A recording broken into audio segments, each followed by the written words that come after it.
focus a lot on this 5DP, which was a big emphasis on this 5DP, is the contemplative, meditative life of the believer.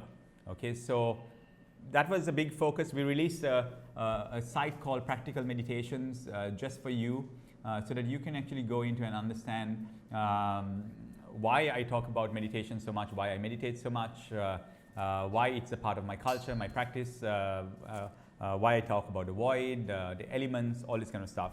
And let me give you a bit of a background and then you'll understand.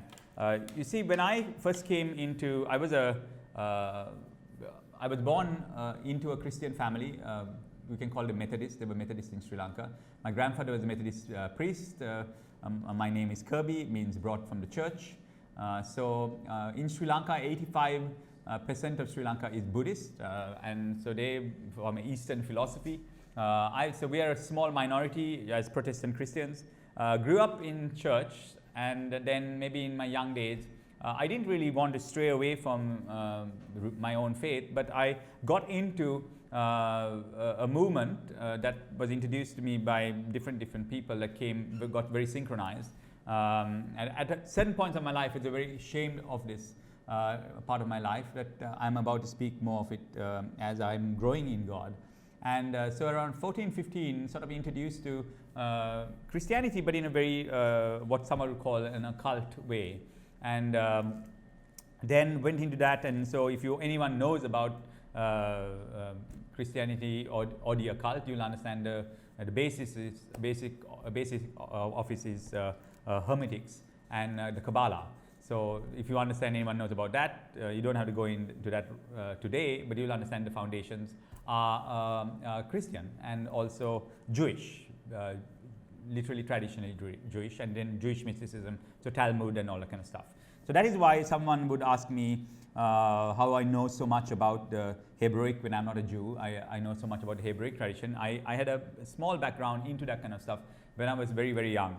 And of course, then I went completely away from Christ. You must know this if you're on this page. I can tell you this. I went from there, from Kabbalah and all that kind of stuff. I dwelt a lot into Golden Dawn, Aleister Crowley, went from there deep into Satanism.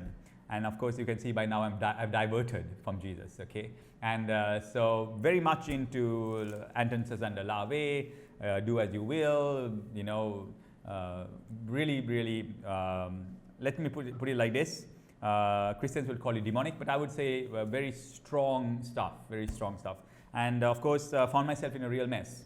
And by the time I was 18, 19 years old, I don't know whether I was possessed, but I definitely was very depressed and suicidal and stuff like that. And then started coming to Jesus. Okay, so had an encounter with the Lord Jesus Christ in Maidenhead, England, while I was going to look for Fiona, and sort of understood Anton de Lave died. I'm giving you this testimony. I don't know. I don't think I've told anyone this as yet, except for Fiona and my close friends know this story. So Anton de Lave died, and who was Hotel California was written about him. And when he died during a traditional ritualistic feast.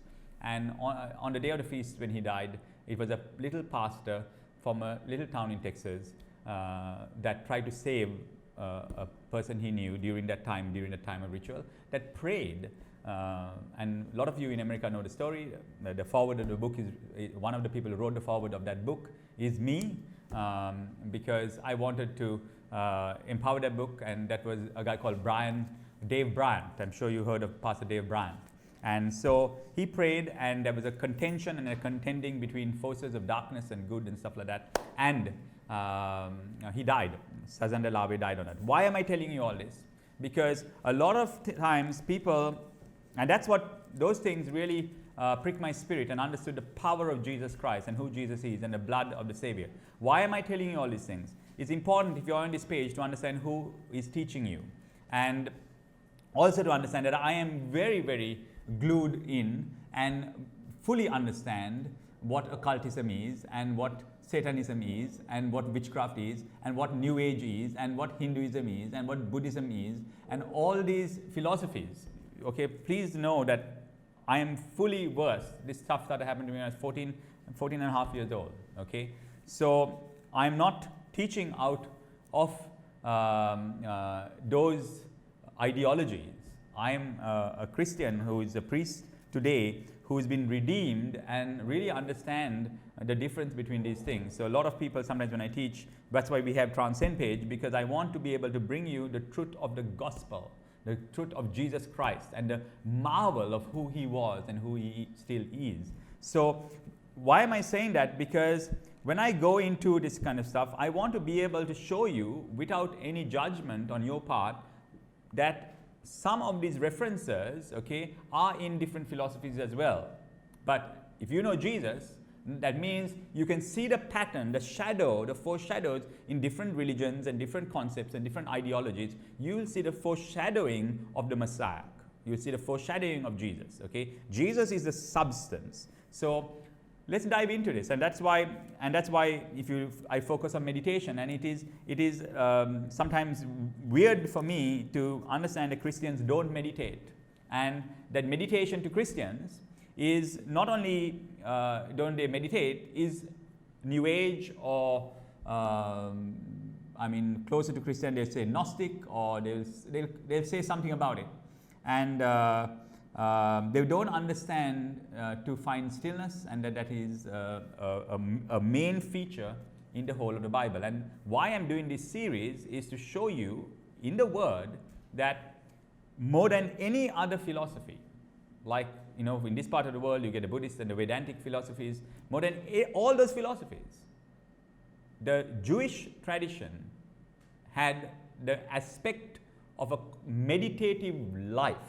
It was not one moment, 1 hour, 1 day. It was the meditative life. And I want you to understand that. And so I will take you through the Bible to show you these aspects and these ideologies, and it's a very big part of your life if you believe in Jesus. And remember, Jesus' same name is the same name as Joshua, and Joshua is the pattern of the Old Testament that gave you rest. Okay, so important. Now, when I'm saying this, you will realize that throughout the first 6 days, we'll just take Genesis, and I showed you there, and I showed last time the working of the creation together with the creation working together with man. And you will see it's a very strange story. We think, and this is just, I'm just giving you a background to what I said last time, we think that the bride of Christ, okay, is only the church. But if you look at the aspect of the Bible, and if you look at what God created in the beginning, he created a garden called Eden, okay? Now, and so Eden wasn't the whole world, okay? Eden was created, and man was put into Eden to be a life-giving spirit. He was supposed to be something that could give life to the rest of it. So Eden was a model of incarnation. He was a model of God's spirit dwelling every single thing inside of every single thing. That was Eden. Now, here's, if you can do the word search on your own, you do the research of what Eden is, and you will understand that Eden, the literal translation of Eden is bride. Think about that, okay? Eden is bride. So the whole world is there, but we are supposed to create an Eden for ourselves. You come to my house, you'll understand, people come in here, they'll say, hey, you know, I feel different when I'm here. There's a joy here, there's peace here, the frequency is different, all that. Yes, that's because what is happening is Eden, again, now because I have been reconciled to Christ, and therefore now my surroundings become my Eden. Eden means the bride. So therefore now God can incarnate every single thing. Remember I spoke last time about now you have the ability as the guardians, we want, of this garden, okay, to be able to now reconcile or connect with every single other creature. And that is why throughout the Bible you'll realize that God doesn't just, firstly God doesn't curse man, but the curse that came upon man did not come just on man. It came to the ground. Just understand it. Equal responsibility. If you don't see equal responsibility, you will miss the whole the whole thing. What it means to live a Christian life. There is equal responsibility. Watch this. Man, because of man, that means he's not cursing anybody. He says, now the ground is cursed because of you. That means what you have done, the consequence of what you've done, curse the ground. He's not saying, I'm cursing the ground. Very important to get. The consequence, because of man. Your consequence has brought the ground not to produce. You see? But it's collective responsibility. And you see the serpent, which is a creature. And then he gives the serpent, a creature. And again, we understand this as psychological or symbolic. Not just snakes, just the creature. And he says, now you, and this will be your form, and this is what will happen to you. Then he looks at the fig tree that worked with Adam to cover him in performance. He meets the fig tree, and he deals with the fig tree when Jesus walks the earth. And he asks him for fruit. He says, at least now can you work with the son. And when he refuses, okay, he said, now you shall not produce. There was equal responsibility given to every single thing in creation, okay, including man, who was supposed to be the guardian. Once you see that, you will really understand that what it means to be Christ, or God is in Christ reconciling the cosmos unto himself, is to be able to now give the creation the collective responsibility to respond to you as a son. And that's Romans 8. That's Romans 8. Some might not. As you can see, with the fallen state of man, there were some parts of the creation that started responding to the fallen state, working with him. Okay? Now, there's redemption. Redemption means the whole creation is redeemed. So, the incarnation, the Spirit is coming to the bride, which is the whole thing. And guess what? You are used as the impetus to bring the Spirit into the incarnation, into the creative process. That natural, or to what we call chronos, that the time zone of the human time zone, or we want the space, I like to call it the space zone. Okay, now just understand this. That means this pen here, okay, there is a spirit in this pen, and this pen can respond to me in a way that can bring me benefit. And I'm supposed to be reconciled unto it. This phone, these beads, this book, this Bible, okay, it's supposed to give me something. It can be just letters that will kill you, or it can come alive unto me. It can be living words, okay. I love Greg's teaching on the 5-day group. He taught about how in the beginning was the alphabet, which is Aleph, and the alphabet came from Hebrew, okay. And that means every word was a living word, and that's why every word is so important. That's why I taught on the 5-day program that when I speak like this, okay, this speaking is actually a breath. But we don't understand that, because someone can speak in English, in German, in French, or whatever it is, but actually what we're doing is we are breathing. So, and after every sentence, the breath stops, and you have to take a breath again, and that's how creation happens. So we think we are creating with our words. Yes, it's words, but the words are carried on breath, and that's why every moment of that breath is holy and sanctified, and it creates. Now, let's put this. Let's look at this. Okay, I'm just going to show you a few things that are very important. So let's put it on the side that everyone has equal responsibility. Man, of course, as the guardian, but everything has equal responsibility. And in Christ, now the creation is responding. It can be, for instance, to bring it to your practical reference, it can be the contract you're about to sign. There is a spirit behind that. Okay, there is an image of God behind that contract. It can be a business you're going to do. It can be Fiona does triathlon. I was telling her just a couple of days ago that, you know, triathlon, that is 3 sports at one. So that's swimming, that is running, and that is cycling. Triathlon is an energized being in our contemporary world. You know, it has its own aspects, it has its own attributes, it has its own it has its own conditions to be able for it to open doors to you. You know, and as you get into the rhythm, the stillness of that energy, okay, something happens. You know, something shifts, and triathlon becomes that being of triathlon, that energized being of triathlon starts now working with you. There's a reconciliation, and a lot of the times we see Jesus stealing the wind without understanding that God is in Christ reconciling the cosmos unto himself. So first, unless there is a connection, there cannot be cooperation. You have to have connection first. And a lot of the times, we don't understand connection. Connection is the key to everything. I have to be able to connect with this. I need to be able to connect with this. I need to be able to connect with the Word. And the connection, if you lose the connection, you will not have the cooperation. When Jesus is still in the wind, he knows the wind. He says the people of the kingdom are baptized in the wind. That means he's one with the wind. He can cooperate with the wind because he's connected to the wind. And we're talking about that connection. Okay, when we'll just discuss the connection. So unless you're connected, and people are, but how do I get connected? How you get connected is to be able to tap into the essence, which is spirit, in everything. Okay, and we're going to get there. I hope this is good. How you guys doing? Yeah, you guys? Hey, fine. Okay, so right. Hi, Diane. Okay, so connection causes cooperation. Connection causes cooperation. We work with our muscles and stuff like that. I've realized that in my body, for instance, I'm very fine-tuned to my physiology, and I don't force it too much because forcing it too much means I lose connection with it. Okay, and when I force it too much or I do certain things, I abused my body before, but when I came into God, the first thing that He did, He made a connection again with my physiology. I know how much to eat, how much not to eat. I know when I'm pushing it, when I'm not pushing it. I rarely get injured, okay? And when I get injured, honestly, I get healed because I'm going with the rhythm of the spirit of that area, that body part, or the whole body, or whatever it is. There is a rhythm of grace that is in stillness. I find a stillness in it. I work with the rhythm of it. I don't resist it in any way. And as you do that, you will realize that even with running, the key about, I like to run, and for me, running is therapeutic. And when I enjoy my run is when I find the stillness in the run. I find the spirit in the run. And when I do that, my body moves better, and there's more rhythm in it. And today, this thing is called flow.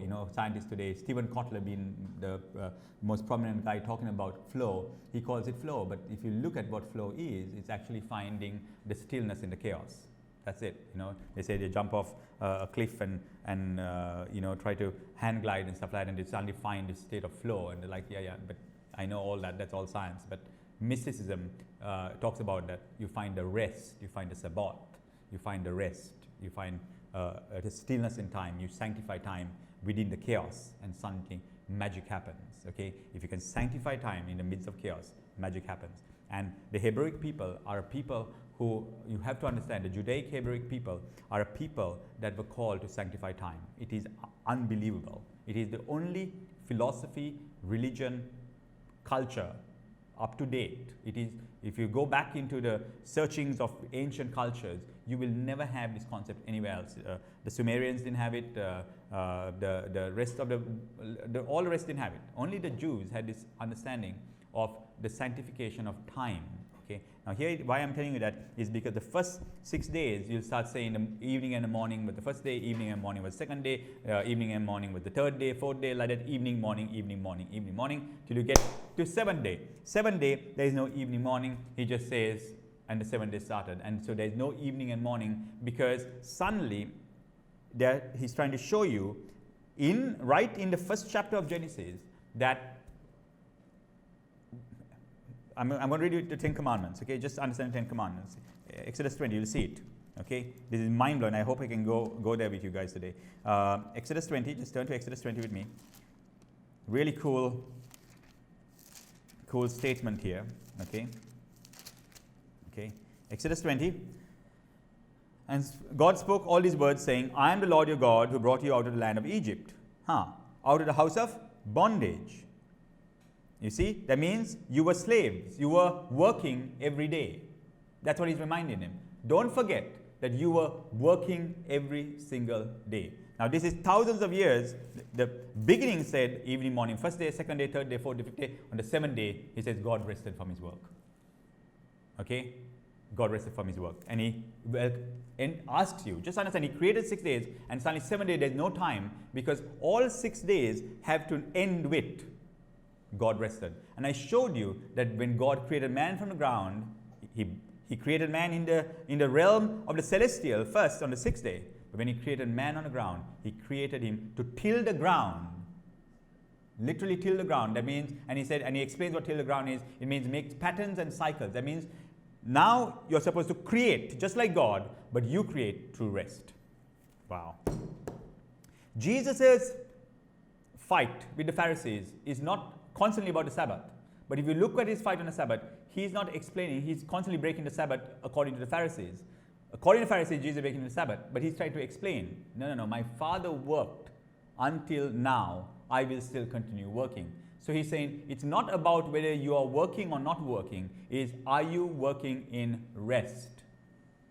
That's what it's about. He says, now man was created on the Sabbath day, now to pattern and create, not out of fear and anxiety, out of wrath and greed, which is happening all the time, but out of the place of rest. There's a place of stillness in anything. If you find it, if you find a void in anything, you will find that you can recreate it, you can repattern it, you can rename it, and it will start working for you because you make a connection. If you make a connection, you have cooperation. Okay? Now, you see, this is so important because look at this. And he says, don't forget that you are workers every single day. What does it mean to tell a person that you are a worker every day, but I have redeemed you from that bondage? Do you understand how important this day is to God? Remember the Sabbath day and keep it holy. Now watch this again. If you look at the fourth commandment, where is it? It says here, the fourth commandment says, here it is. Remember, listen carefully, I'm going to read it to you, okay? Remember the Sabbath day. This is a part of the 10 Commandments, man. This is serious stuff. No culture in the world has this. This is the part of the main premise of how they should live. Remember the Sabbath day. I love the word, remember. Okay, that means it's a mind thing. It's not a space thing. It's a mind thing. Remember the Sabbath day and keep it holy. Remember the Sabbath day? What is he talking about? Oh, Genesis. Oh, God rested on the seventh day and there was no time. And then man was created. And we are called to now create from rest. Okay? Why we have everything going wrong in our lives is because we don't know to find the stillness. We don't know to find God. Do you know that the Sabbath day, and it says when God rested on the Sabbath day, literally it is the only culture in the world, this wonderful book, and they focus so much on it. They focus so much on meditation. It means now you should live a life of meditation.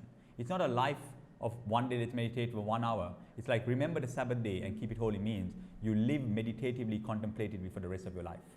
Because there is no time now. Every 6 days it accumulates, and on the 7th day man is called. Now you create. But when you create, remember the Sabbath. Remember, practice the Sabbath. Practice the stillness. When we create something and it goes wrong, it's because we were wrathful. Believe me. It is wrath. Wrath means impatience, impulsiveness. And we create from those places. And everything we have in the world that is crashing today, that is all around you, is created from those places. But if you find the stillness, you remember the Sabbath day and keep it holy, you are working according to God's plan. Now listen. 6 days you shall labor. He says, I delivered you from this work. That means not from working, from the bondage of your mind, that you are full of toil and labor. Okay? He says, 6 days you shall labor, and on the 7th day is the Sabbath of the Lord your God. In it you shall not work. Listen carefully. Listen to the precepts. I'm just giving you a few of it. There are chapters and chapters of this, and each one is wonderful. Okay?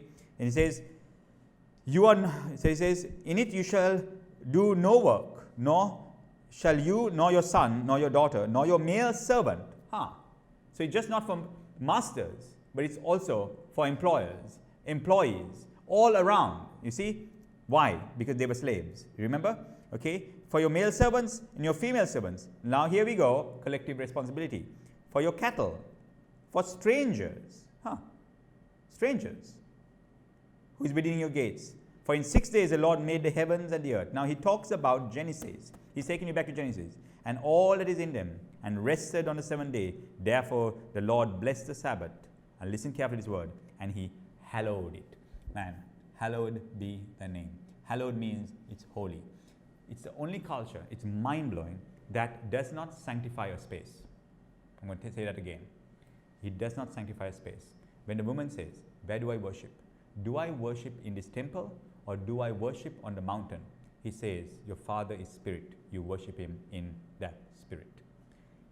Anywhere else, you will see that in every other culture, they'll say, sanctify a place, sanctify something, build something, and then call it holy. In this, what is holy is time. Think about it for a moment. That's a Selah moment right there. Okay? Right in Genesis chapter 1, God says that time is what's holy. Think about that. I can talk all I want right now. It's maybe 15, 20 minutes, or I don't know how long after I've spoken. I can change all my space around here, but I can never bring back time. This year, we're closing this year, I lost good friends. Some of you might have lost good friends. Okay? You can never do anything about time. The problem with man is that he constantly spends time for space. And this is the contention of the flesh and the spirit. We're constantly spending our time.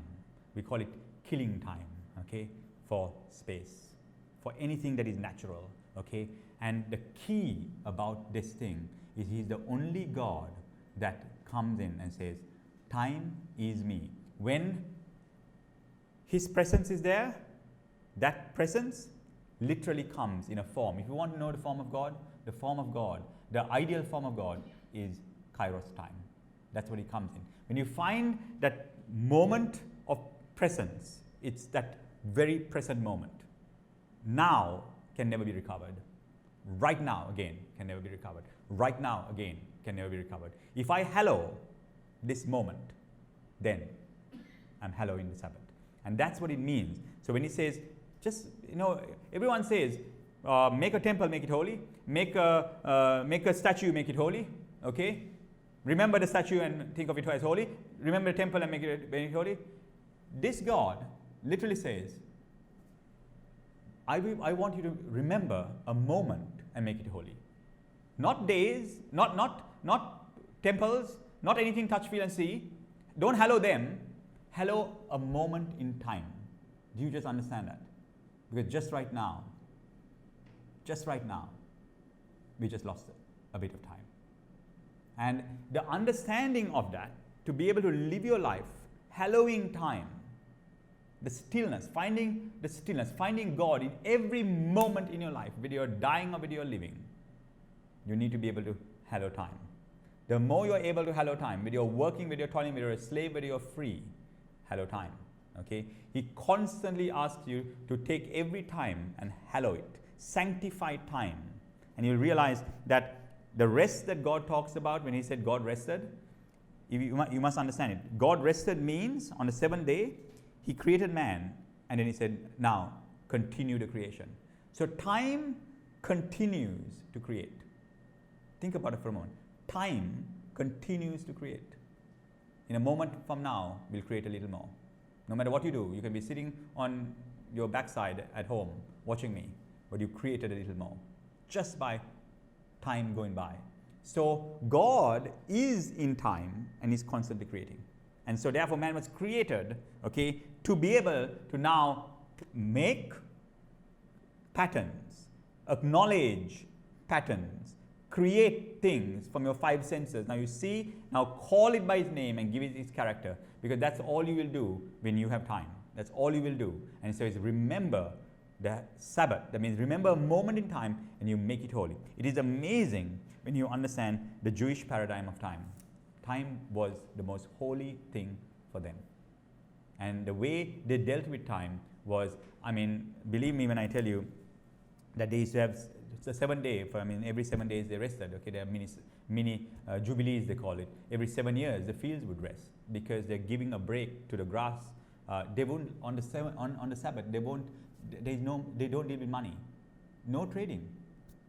Do you understand what it does to the system of mammon? They're the richest people in the world. Why? Because of this. Because mammon, they say money is time, huh? So on that day, they have no trading. Money is useless on that day for them. But it's not just the day they're talking about. It's the New Testament talks about that Joshua gave you the Sabbath, the rest.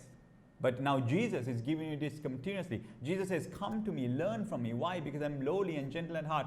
My yoke is easy and light, and I will give you Sabbath. In him, we have Sabbath. The rhythm is given in him. the rhythm of grace, to be able to tap into that, the stillness, finding the stillness, you find it in Christ. Just understand that on this Sabbath day, just God entered into man, okay? Literally, time came into space, okay? That means God coming into space as time, okay? That is the presence of God, literally. So when we call presence, what do you call presence of God? You want to find the presence right now. You do know that you can find the presence of God right now. People don't know how to find the presence in chaos. You can find presence right now, but just finding the stillness in the moment. Lift the matrix. If you lift the matrix right now, you can lift the fabric of the matrix right now like this. You can tear the fabric of the matrix right now and just enter in. No matter what chaos you're in, no matter how much you think is working like this, you can just tap it in right now, and you can tap it in. And some of you are doing it right now. And if you do it right now, you'll find a stillness. Of stillness. Try and do it when you're exercising. Try and do it when you're talking to people. When you find that stillness, something shifts because you find God in the moment. It's hallowed. It's a Sabbath. It's practicing that Sabbath constantly and continuously. You find a wonder in life, no matter what it is. Even if you're sick, you can find the stillness in that place and get into a rhythm. And once you get into the rhythm of it, you'll see that you'll be redeemed from it. Because in that space, when you find stillness in space, you'll realize that there's cooperation. Things start changing around. It's quite amazing. Now, where are we going? How is this? You guys are enjoying this? Is it good? Hey. Emmanuel Rema. That's a cool name. Okay, right. Now let's close with, let's go to Deuteronomy 5. I want to show you. Did I go to Deuteronomy 5? No, I did, right? Did I? No. Let's go to Deuteronomy 5. I'm going to show you this, and this is just awesome. The Jews would have every 7 years, 5 times 7, and they would have, I think 5 times 7 is 49, am I correct? Huh? No, what is 49? 7 times 7, sorry, my mistake, yeah. Yeah, 7 times, as you can see, I'm not good at my maths, okay.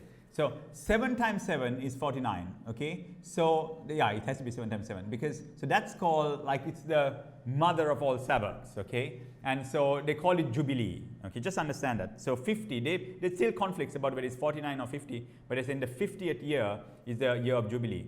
Just understand the Jewish economy for you to understand this. That means on the 50th year, because it's the mother of all Sabbaths, okay, they give back land that they have bought from other people. They give it back on the 50th year. Now, I just want you to understand the economic implications of something like that. Just imagine in your country that you have rules, and the law is that if you buy a land, after 50 years, you got to give it back. But it's not accounted for 50 years. They count the Jubilee years. So from the time the law was given, every 50 years becomes the Jubilee year. Check this out. I mean, if anyone knows a bit about economics, they'll love this because this is so cool. Now, in a normal sense, when you buy a land, it appreciates.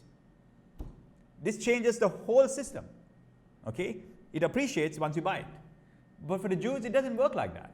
For the Jews, the closer it is to Jubilee, the year of Jubilee, and everyone knows the year of Jubilee, the closer it is to the year of Jubilee, the land price is lower. If it is redeemed, if Jubilee has just started, and you just got your land back, okay, the price is higher. Isn't that cool? I mean, it's mind-blowing. The fields would rest every 7 years, and it would completely rest. And they had an understanding that when they found that stillness, and because they know that stillness, so I'm going to show you this, okay? This is crazy. So literally, I don't know about Jews now, but Jews then, they're working for the 6 years. On the 6th year, when they work, they already found that stillness, because just understand, they're thinking, we have to close up for 1 whole year. My field will not work for one whole year. How am I going to eat? They say, because they are rested in the 6th year, that they know that on the 7th year they're going to rest. That's it. They're going to just trust God that the creation will start responding to them because they're tapping into channel spirit. Okay, they're tapping into God Himself, the Creator Himself. They're becoming those creators. On the 6th year, the field produces for the whole of the 7th year. This they did for years. This was a real thing. A whole generation and culture. They used to get blessed on the 6th year, so much so that they don't have to work on the 7th year. Now that plays with your mind. Just understand, I have tea bagging machines, and we know that for one minute, 180 tea bags come out. That's like a set pattern that we have patented. Some German guy patented that. He gave it its character. He called constant machines. Okay, that's now a creation that a man had created. 180 bags per minute. Now, the Jews would expect on the 6th year that on the 7th year the machine would rest, because it had the spirit. It had worked well for you. They make a connection. And therefore, on the 6th year, my constant machine will double up that 180. That's just mind-blowingly mystical. But these people are around you. They are living around you. The nation state is still there. All other civilizations that fought with them don't even exist, including Egypt. They knew something.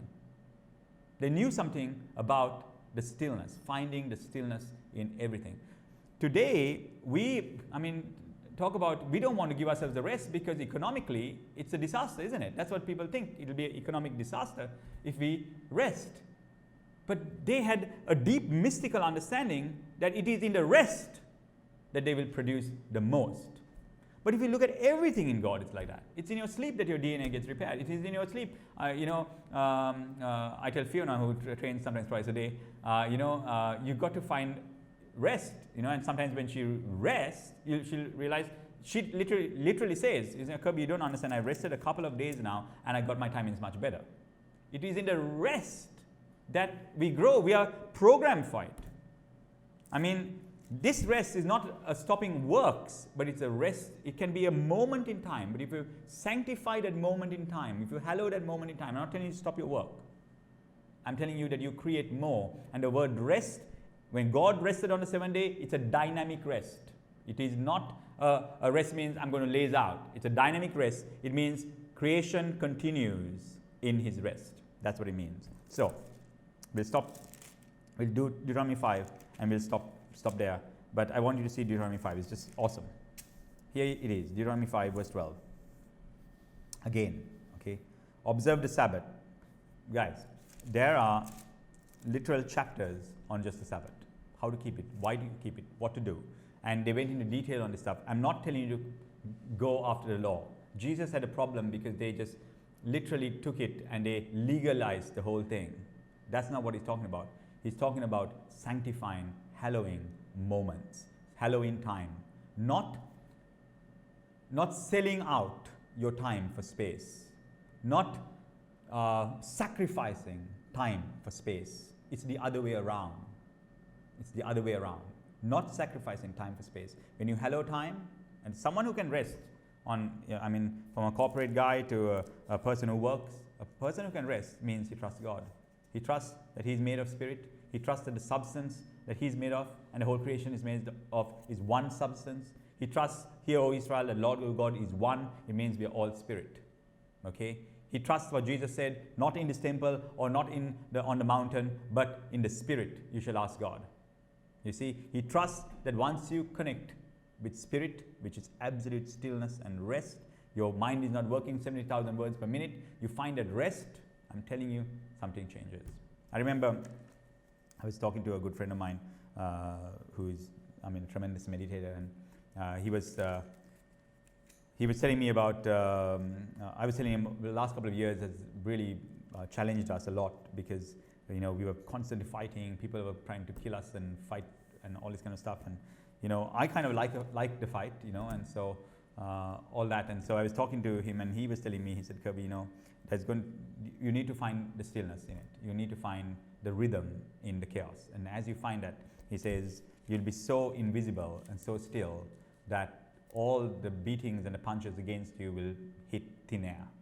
And that's exactly what happened. I found the rest in the chaos. In all the attacks that were coming to my life, I found a stillness, and I found I needed to go deeper in. And when I found the stillness, when there's nothing to hit, you see, people get tired. Yeah, when you punch something, when you can make an impact. But if you are dematerialized completely, I found God, I found the stillness in it. And when I did, everything just simmered away. If you have a problem in your life, find the stillness. Find the stillness. Here it is, okay? So we are in Deuteronomy 12.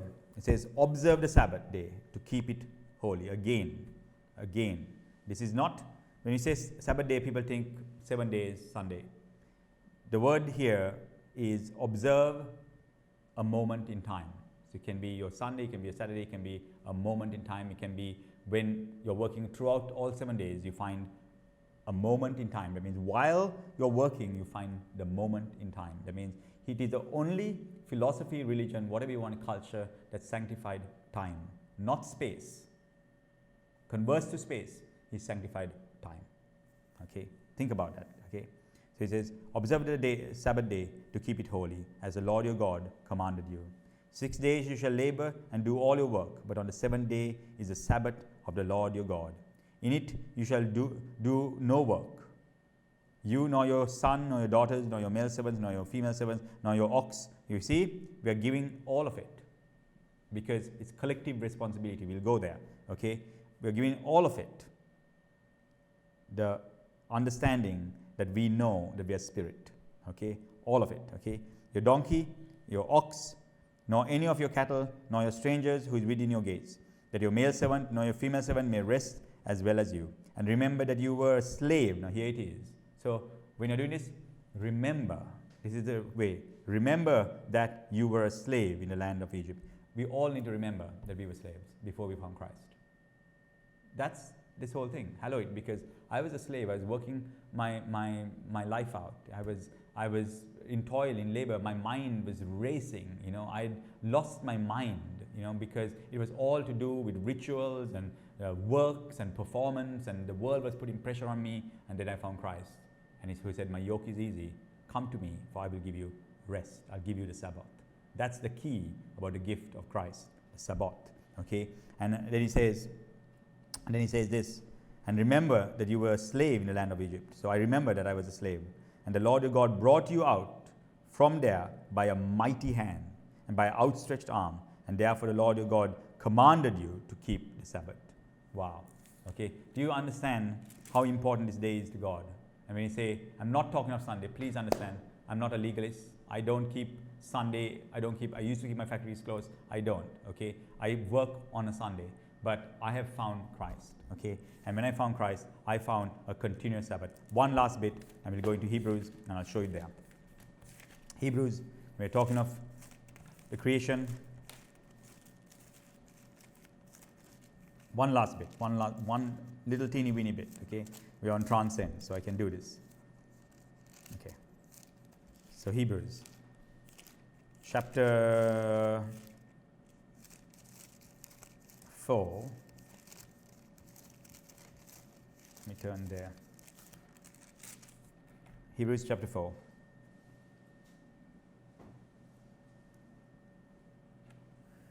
Verse 8.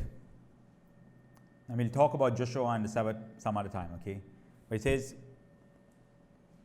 verse 10. For he who has entered his rest has himself also ceased from his works, as God did from his. That's 10. For he who has entered his rest has himself also ceased from his works, as God did from his. Remember the seventh day? God called everything good. Good body, good birds, good air, fire, water, all that. Ether, all good. Okay? He said good to everything, and then he looked at everything and said, this is very good. And then he rested. So he says, well, like that, why don't you take a rest? Because he called everything good and rested. Okay? So your eyes got closed. You went into toil and labor. That's what happened to Adam. Okay? Ego came in. Performance came in. But he says, if you go back to the stillness of the Spirit, you realize, oh, everything is good. Everything is really good. And suddenly, those good things will start working for you. Some won't, some will. They have a choice. They have a collective choice. Okay? And so he said, just like God, Lord your God rested, you also need to rest on the seventh day. Okay? That's a moment in time. There's no night or day to this. It's a constant, continuous creation. Listen carefully, verse 11. Let us therefore be diligent, okay, to enter that rest, lest anyone fall according to the same example of disobedience. Let us be diligent to enter that rest. And the word diligent there is the word strive. It's a, what is it called? I can't remember what it's called. It's an oxymoron. It's an oxymoron. That means, let us therefore strive to enter that rest. So anyone who knows a bit of meditation, I don't have to explain that. They'll know it for sure. Anyone who tried a bit of meditation will understand that for sure. Let us therefore strive to enter that rest. You will realize that as you try to stop your words, your thoughts per day, it's like 80,000 thoughts per day. Just understand for say 10 years. So it's like a freight train that is going with super weight and it's going like this, you know, it goes so fast.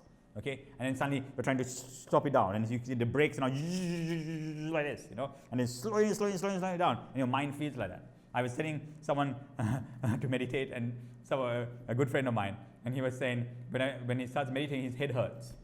And he said, "Is it normal that my head hurts?" I said, "Absolutely. You're trying to stop a freight train that is going at 1,000 miles per hour for 10 years. You know, you try to stop that right now, your head is going to hurt." And some people are hearing noises, and like, why do I hear a noise? Like, shh.